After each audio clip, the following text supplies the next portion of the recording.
Hello everyone, ಎಲ್ರಿಗೂ ನಮಸ್ಕಾರ. Welcome back to my mini vlog. ಈ ವರ್ಷದ ಕೃಷ್ಣ ಜನ್ಮಾಷ್ಟಮಿಗೆ ನಾನು ಡಿಫ್ರೆಂಟಾಗಿ ಒಂದು ನೈವೇದ್ಯನ ಟ್ರೈ ಮಾಡಿದೆ. ಟೇಸ್ಟ್ ಅಂತೂ ಸಖತ್ತಾಗಿತ್ತು. ಇದನ್ನು ಮಾಡೋದು ತುಂಬ ಸಿಂಪಲ್ಲು. ಒಂದು ಪಾತ್ರೆಗೆ 2 ಬೌಲ್ ಆಗೋವಷ್ಟು ಹಾಲು, 3/4 ಬೌಲ್ ಆಗೋವಷ್ಟು ರವೆನ ಹಾಕಿ ಒಂದು 10 ಮಿನಿಟ್ಸ್ ನೆನೆಯೋಕ್ಬಿಟ್ಟೆ. ನೆಕ್ಸ್ಟು ಒಂದು ಪಾತ್ರೆಯಲ್ಲಿ 1 ಟೇಬಲ್ ಸ್ಪೂನ್ ಆಗೋಷ್ಟು ತುಪ್ಪ ಮತ್ತು ನಮಗೆ ಟೇಸ್ಟಿಗೆ ಎಷ್ಟು ಬೇಕು ಅಷ್ಟು ಸಕ್ಕರೆನ ಹಾಕ್ಕೊಂಡು ಸಕ್ಕರೆ ನೀಟಾಗಿ ಕರಗೋವರೆಗೂ ಬಿಸಿ ಮಾಡಿಕೊಂಡೆ. ಅದಾದಮೇಲೆ ನಾನು ಏನು ನೆನೆಯೋದಕ್ಕೆ ಇಟ್ಟಿದ್ದೆ ಹಾಲು ಮತ್ತು ರವೆ ಮಿಶ್ರಣನ ಹಾಕ್ಕೊಂಡು ನೀಟಾಗಿ ಮಿಕ್ಸ್ ಮಾಡಿಕೊಂಡೆ. ರವೆ ಮತ್ತು ಹಾಲಿನ ಮಿಶ್ರಣ ತಣ್ಣಗಿರೋದ್ರಿಂದ ಸಕ್ಕರೆ ಕಲ್ಲು ಥರ ಆಗೋಯ್ತು. ಒಂದು 10 ಮಿನಿಟ್ಸ್ ಚೆನ್ನಾಗಿ ಕುದಿಸ್ದೆ ನೋಡಿ, ಕಲ್ಲಿನಂಥ ಸಕ್ಕರೆ ನೀಟಾಗಿ ಕರ್ಗೆ ಹೋಯಿತು.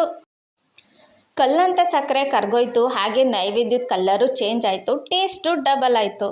ಇದಕ್ಕೆ ನಾನು ತುಪ್ಪದಲ್ಲಿ ಫ್ರೈ ಮಾಡ್ಕೊಂಡಿರೋಂಥ ಡ್ರೈ ಫ್ರೂಟ್ಸ್ಗಳನ್ನ ಹಾಕ್ಕೊಂಡು ಮೇಲ್ಗಡೆ ಸ್ವಲ್ಪ ಏಲಕ್ಕಿ ಪೌಡರ್ನ ಹಾಕಿ ಒಂದು ಸಲ ನೀಟಾಗಿ ಮಿಕ್ಸ್ ಮಾಡಿದೆ ನೋಡಿ, ನೈವೇದ್ಯ ರೆಡಿ.